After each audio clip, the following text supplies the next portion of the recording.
The result should have belonged to a fossil, not to a living person.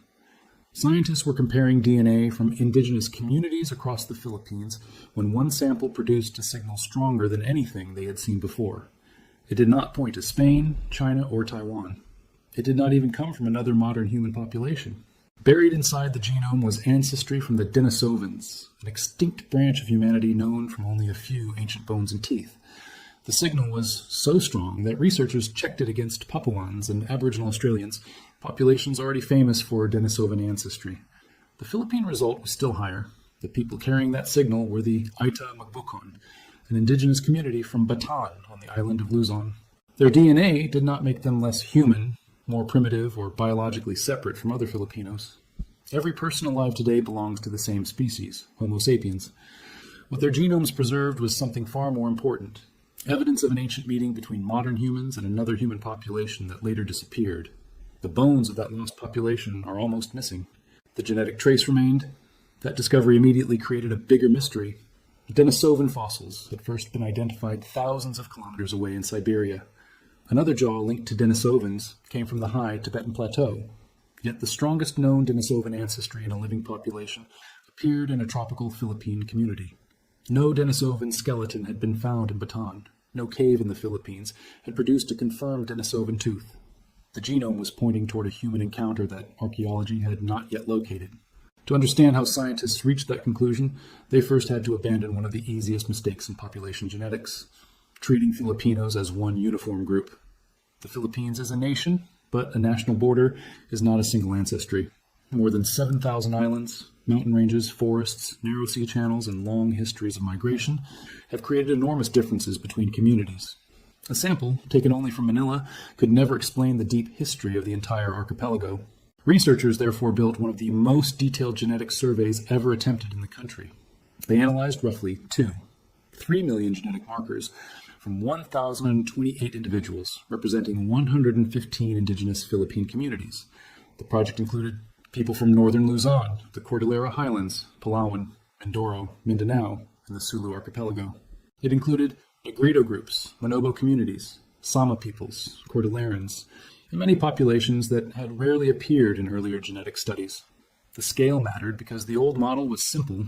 For decades, many accounts described Philippine population history through two large movements. The first modern humans arrived tens of thousands of years ago. Then, around 4,000 years ago, Austronesian-speaking farmers moved south from Taiwan, bringing languages, pottery, and agriculture. In its strongest form, the model made the later migration look like the event that shaped most Filipino ancestry. The new data did not erase the Austronesian expansion. It showed that the expansion entered a world already filled with distinct populations.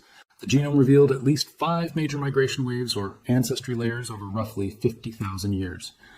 Northern and southern Negrito-related populations represented the deepest modern human branches. Later movements were associated with Manobo, Sama, Papuan-related, and Cordilleran-related ancestry. These were not 5 pure tribes arriving on 5 exact dates. They were statistical patterns revealing repeated movement and mixture. The first surprise was that Philippine Negrito communities did not all descend from one recent population. Northern and southern groups had followed separate histories for a very long time. Their ancestors were related at a deep level to the broad Australasian branch that also contributed ancestry to Papuans and Aboriginal Australians, but isolation and later contact changed each group differently. The oldest chapter of Filipino population history was already plural. That is where the Ayta Magbukon became central. The Ayta Magbukon belonged to the northern Philippine Negrito-related branch. When scientists measured archaic ancestry in their genomes, they found the highest level of Denisovan ancestry reported in a living population in that study. The estimate was around 30 to 40% higher than the levels measured in the Papuan and Australian comparison groups. This did not mean 30 or 40% of their DNA was Denisovan. It meant their already small Denisovan component was that much higher relative to those other populations. The distinction matters because viral claims often distort the result. The study did not show that Filipinos are 5% non-human. It did not show that every Filipino carries the same amount of Denisovan ancestry. It did not identify a secret species living inside modern people. Denisovans were close human relatives, and their genetic contribution survives at different levels in different populations. The exceptional result was concentrated in a specific indigenous community with a particular demographic history. The next question was how the signal became so strong. The easiest explanation would be that the ancestors of the Ayta Magbukon had more contact with Denisovans than anyone else. That may be part of the story, but it is not the whole answer. Genetic percentages change when later ancestry enters a population. A community can preserve a high archaic signal not only because its ancestors received more of it, but because later migrations diluted it less. Think of the genome as a manuscript copied again and again. Every generation preserves much of the text, but pieces are lost, rearranged, and mixed with new pages. If a population remains relatively isolated, some old passages can survive in longer or more visible form. If another population receives large amounts of later ancestry, the same ancient passages become harder to detect. The Ayta Magbukon preserved the signal partly because they experienced less later East Asian-related mixture than many neighboring groups. This is the first key to the title. The community did not preserve the oldest complete genome. It preserved one of the clearest living signals from an extremely old encounter. The event itself happened tens of thousands of years ago when modern humans moving through Southeast Asia met a Denisovan-related people. The individuals who met are gone. Their settlements may be underwater. Their fossils may have dissolved in tropical soil. A small part of that encounter still survives in living DNA. Denisovans were first recognized through genetics rather than through a complete skeleton. In Denisova Cave in Siberia, researchers studied a small finger bone from an ancient girl. Its DNA did not match modern humans or Neanderthals. It belonged to a sister population of Neanderthals that had been unknown to science. Later teeth, bone fragments, and genetic evidence showed that Denisovan-related groups had lived across a vast part of Asia. The fossil record remains frustratingly small. A jaw from the Tibetan Plateau has been linked to Denisovans through ancient proteins and other evidence. A molar from Laos has also been proposed as Denisovan-related. These finds suggest that Denisovan populations were not confined to cold Siberia. They may have lived from northern Asia to the tropical regions of Southeast Asia, adapting to very different environments and separating into genetically distinct groups. Modern genomes support that wider map. Papuans and Aboriginal Australians carry substantial Denisovan ancestry, showing that their ancestors met Denisovan-related populations somewhere in Asia. Some East Asian and Indigenous American populations carry different Denisovan segments at lower levels. The pattern cannot be explained by one single meeting with one single Denisovan population. There were probably several encounters involving Denisovan groups that were themselves genetically different. The Philippine data added another piece. Researchers found that the Denisovan signal in Philippine Negrito groups was not simply identical to the signal in Papuans. Their models supported a separate mixing event involving ancestors of Philippine Negritos and a Denisovan-related population. That means modern humans may have met one Denisovan branch on the route toward New Guinea and another somewhere closer to the Philippines or surrounding islands.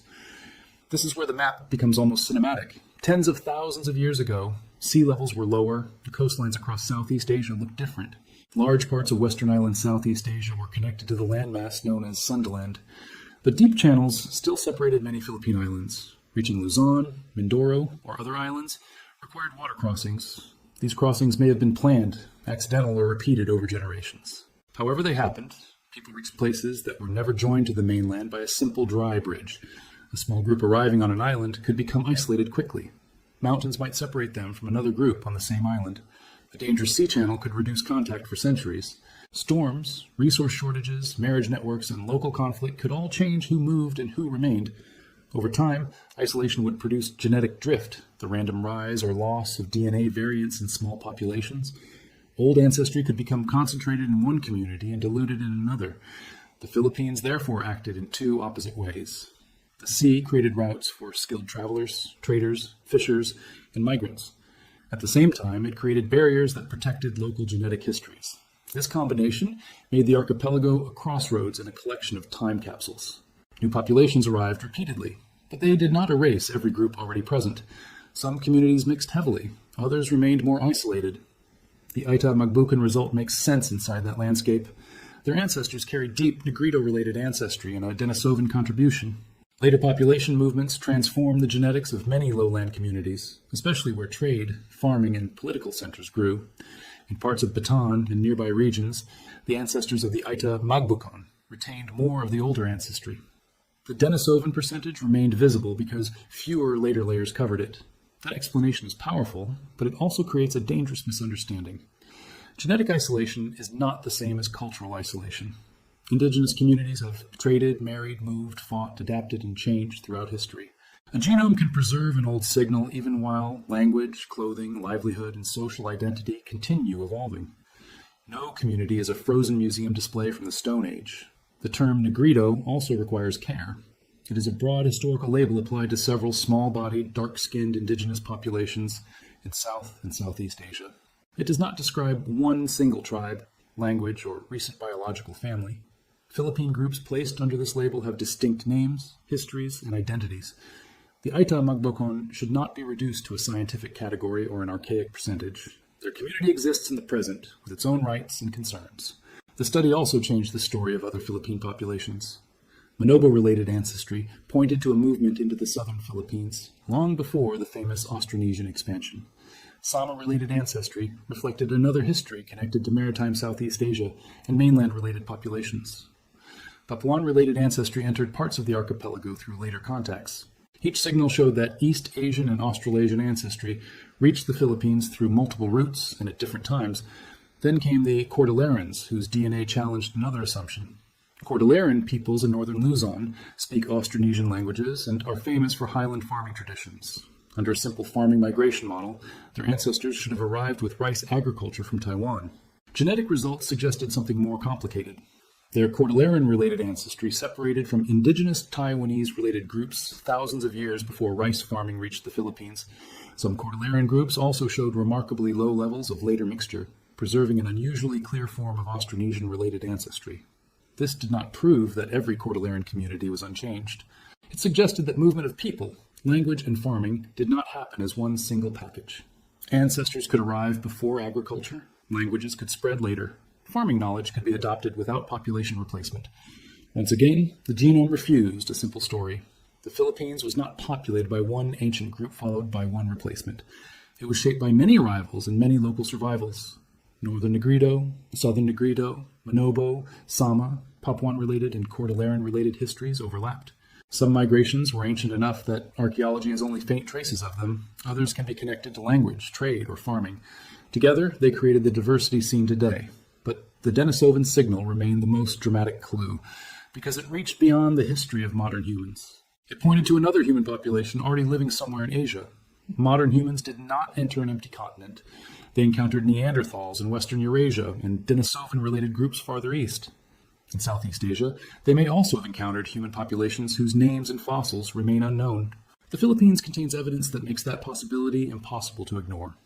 At Kalinga in northern Luzon, archaeologists found an almost complete rhinoceros skeleton with clear butchery marks and 57 stone tools. The layer dated to between about 767,000 and 631,000 years ago. That discovery proved that pre-modern hominins were active on Luzon hundreds of thousands of years before Homo sapiens reached the region. No human bones were found beside the butchered rhinoceros, so scientists cannot name the tool makers with certainty. They may have been related to Homo erectus or another archaic population. The important fact is that they crossed water and survived on Luzon. The island had a deep human history long before the ancestors of any living Filipino community arrived. Much later, Calao Cave revealed Homo luzonensis, a separate human species identified from teeth and bones dating to more than 50,000 years ago. Its anatomy combined features that looked surprisingly ancient with others closer to later members of the human family. The fossils came from at least 3 individuals. Their discovery proved that another distinct hominin population had lived on Luzon during the late Pleistocene. The temptation is immediate. Perhaps Homo luzonensis was the Denisovan-related population that mixed with ancestors of the Ayta Magbukon. It is a thrilling idea, but it is not proven. No usable DNA has been recovered from Homo luzonensis. Tropical heat and humidity break DNA into tiny fragments, and the Calao Cave remains have not yielded a genome. Without genetic evidence, scientists cannot connect the species directly to the Denisovan signal. Homo luzonensis may have disappeared without leaving descendants. It may have been related to a Denisovan branch. It may have belonged to a completely different line. The ancestors of the Ita Magbukon may have met Denisovan-related people elsewhere before reaching Luzon. Every option remains open.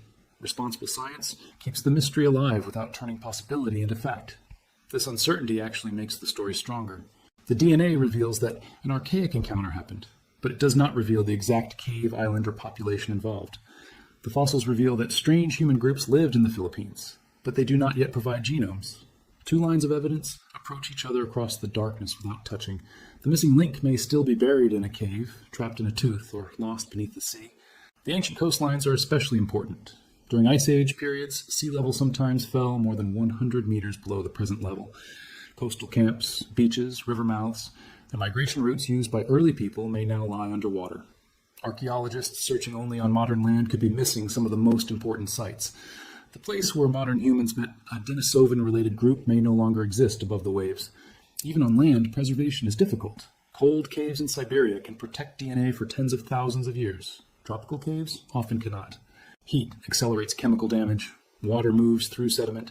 Microbes consume organic material. A bone can survive as a visible object, while nearly all genetic information inside it disappears. That is why living genomes are so valuable in Southeast Asia. They preserve clues that the fossil record is lost. The 2021 studies did not simply collect samples and press a button.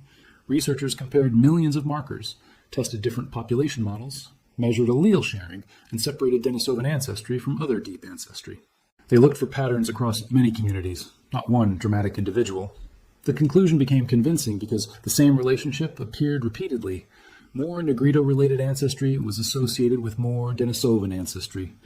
The Ayta Magbukon stood at the extreme end of that pattern. Their genomes carried the strongest combination because they retained a high proportion of northern Negrito-related ancestry and relatively low later East Asian-related admixture. In simple terms, the ancient signal had not been covered by as many newer layers. The result was not a magical mutation, it was the mathematical outcome of ancestry, isolation, and survival. This also means the phrase, highest Denisovan ancestry can change as science expands. Researchers have not sampled every population on Earth. Some communities remain unstudied. Future ancient genomes could reveal even stronger signals. New methods may revise the estimates. The finding is best understood as the highest level reported among the living populations, included in the available comparisons, not a final ranking for all humanity forever. Another limit comes from reference genomes. Scientists reconstruct Denisovan ancestry using DNA from a very small number of archaic individuals. Those individuals lived in particular places and times. Denisovan populations across Asia were probably diverse. If the group that met Philippine Negrito ancestors was genetically different from the Siberian Denisovans, current methods may detect only part of its contribution. The real archaic history could be more complicated than the measured percentage. That possibility appears in the shape of inherited segments. Some Denisovan-derived fragments in modern populations are closer to the known Siberian genome than others. This suggests that different Denisovan branches separated from each other before mixing with modern humans. The word Denisovan may be hiding a network of populations spread across Asia, just as the phrase modern human includes enormous diversity today. The Ita Magbukon signal, therefore, does not only tell us about one Philippine community, it changes the map of the Denisovans. A population once known from a Siberian cave must have had relatives much farther south. Their range likely included warm forests, islands, or coastal environments. Their descendants did not survive as a separate population, but their DNA entered modern human families and continued traveling. Some inherited archaic DNA may have helped modern humans adapt. Denisovan-related variants contributed to high-altitude adaptation in Tibetan populations. Other archaic segments have been linked to immune responses, metabolism, and environmental adaptation. Scientists are still studying the Denisovan fragments found in Philippine populations. It is possible that some had useful effects in tropical environments, but many segments may simply be neutral records of ancestry. Natural selection also removes archaic DNA. When two populations mix, some inherited variants are harmful in the new genetic background, become less common over time. Other segments disappear through chance. After tens of thousands of years, only a fraction of the original archaic contribution remains. The fragments inside living people are survivors of a long filtering process that makes every surviving segment valuable. It can help estimate when populations met, how many encounters occurred, and which groups later mixed. But DNA cannot tell the entire human story by itself. It cannot reveal the language spoken during the encounter, whether the meeting was peaceful, how families were organized, or what beliefs people held. Genetics can prove biological contact. Archaeology and anthropology must rebuild the human context. The project also depended on trust. Collecting DNA from indigenous communities is not just a technical task. Many indigenous peoples have experienced exploitation, discrimination, land loss, and research conducted without meaningful consent.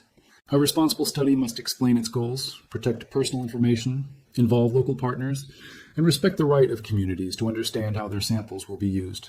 This matters because scientific attention can become another form of extraction. A community should not be valued only because its genome contains an unusual signal. The Ayta Magbukon are not living fossils. They are not evidence stored for outsiders. Their identity belongs to them, and their present-day challenges cannot be replaced by a dramatic story about Denisovans. The language used in documentaries must reflect that respect. Saying a community is not fully human is false. Saying they are more primitive is false. Saying they are unchanged descendants of Denisovans is false. The accurate statement is more interesting. The Ayta Magbukon are fully modern humans, whose ancestors inherited and preserved an unusually high amount of DNA from a Denisovan-related population. The difference between those statements is the difference between science and spectacle. One turns living people into a mystery object. The other reveals a shared human history. Everyone outside Africa carries some Neanderthal ancestry. And some populations in Asia and Oceania also carry Denisovan ancestry. Archaic mixture is part of the history of Homo sapiens, not a mark separating one community from the rest of humanity. In fact, the discovery weakens the old idea of pure populations. Human groups have always moved, separated, and met again. The ancestors of Filipinos were not one untouched line. Neither were the ancestors of Europeans, Africans, Asians, or Pacific peoples. Purity is a political story. Genomes reveal networks of contact. The Philippine survey made that point at an extraordinary scale. One country contained ancestry from some of the earliest modern human movements into island Southeast Asia, later East Asian-related migrations, Papuan connections, maritime contacts, and traces of an extinct human branch. Different communities preserved different pieces. No single group represented the whole archipelago. Lowland Filipino populations often carry more recent mixtures shaped by trade, migration, urbanization, and colonial history. Some individuals have Chinese, South Asian, European, or other ancestry. Spanish rule transformed religion, names, law, and culture, but its average genetic contribution was much smaller than many popular stories suggest. Political power can reshape society without replacing most of the population. The deepest genetic events worked in the opposite way. They left little written history and almost no famous monuments, but they changed the ancestry of millions. A small group crossing a sea channel 40,000 years ago could leave a deeper biological legacy than an empire ruling for centuries. DNA measures descendants, not historical fame. That is why indigenous sampling changed the picture so dramatically. Earlier studies often focused on large cities or easily reached populations. Those samples captured important recent history but missed communities preserving deeper ancestry. When researchers included 115 indigenous groups, hidden layers appeared. The old story had looked simple because much of the evidence had never been collected. The title says one community preserved the oldest signal, but the deeper truth is collective. The Ayta Magbukon preserved the strongest known Denisovan signal in the study. Other Philippine Negrito groups also preserved important archaic ancestry. Cordilleran groups preserved unusually clear Austronesian-related ancestry. Manobo and Sama communities preserved evidence of migrations that older models overlooked. Each community held a different page of the same enormous history. No page should be mistaken for the whole book. The Ayta Magbukon result cannot explain every Filipino family. A commercial ancestry test may not detect or report Denisovan ancestry accurately. Siblings can inherit different fragments. Population-level findings describe averages and patterns, not a complete biography for one person. The science becomes misleading when a community result is turned into a claim about an entire nation. Yet the national significance is real. The Philippines sits at a crucial point between East Asia, island Southeast Asia, and the Pacific. People moving toward New Guinea and Australia passed through nearby regions. Later, Austronesian-speaking voyagers connected islands across an oceanic world stretching from Madagascar to the remote Pacific. The archipelago was not a forgotten edge of human history. It was one of its major crossroads. The strongest evidence may still be missing. A Denisovan-related tooth could be waiting in a Philippine cave. An ancient genome might survive inside the dense part of a skull. Underwater archaeology could reveal camps along vanished coastlines. Better protein analysis might identify archaic remains even when DNA is gone. Every new method increases the chance that the genetic and fossil stories will finally meet. Until then, the Ayta Magbukon genome stands as a living archive. It does not tell us the name of the archaic population, the island where contact happened, or the face of the person who first entered a modern human family. It tells us that the encounter was real. Somewhere in ancient Southeast Asia, members of two human populations had children together. Their descendants survived. The signal crossed every disaster that followed. Sea levels rose, coastlines vanished, volcanoes erupted, communities moved, languages changed, new migrants arrived. Empires formed. Colonizers renamed places. Through all of it, fragments of Denisovan DNA passed from parent to child, becoming smaller but never disappearing completely. Scientists found that history, not in a royal tomb or a famous skeleton, but in the blood and saliva of living indigenous people. That may be the most important reversal in the story. The communities once treated as peripheral turned out to hold evidence central to the evolution of all humanity. The margins of the old map became the center of the new one. And the final answer is not that one Philippine community is strange. The answer is that human history was more crowded than we knew. Modern humans shared Asia with other populations. They met them more than once. Some encounters happened so far south that the fossils have not yet been found. The Ayta Magbukon preserved the clearest surviving signal of one of those meetings. That signal is old, but it is not dead. It remains inside living people who are fully part of the modern world. It connects a small community in Bataan to vanished humans from deep time, to migrations across dangerous seas, and to a chapter of evolution science is only beginning to understand. The discovery also changes what the word ancient means in a living population. An old signal is not a preserved photograph. It has been broken into fragments, reshuffled through reproduction, and carried by people whose lives belong completely to the present. The Ayta Magbukon did not remain outside history while everyone else changed. They experienced their own movements, alliances, conflicts, losses, and adaptations. What survived was not an entire Denisovan genome, but scattered segments protected by demographic history. That distinction matters, because it allows the science to remain extraordinary without turning a community into a relic. The signal is valuable precisely because it survived change, not because change never happened. It is evidence that ancestry can travel through time even when cultures transform and landscapes disappear. Every surviving fragment has passed through thousands of individual lives, each one making decisions about family and survival. By the time researchers detected those fragments, they were no longer foreign pieces sitting inside a genome. They had become part of normal inheritance in a modern community, carrying an ancient encounter forward without defining people who inherited it.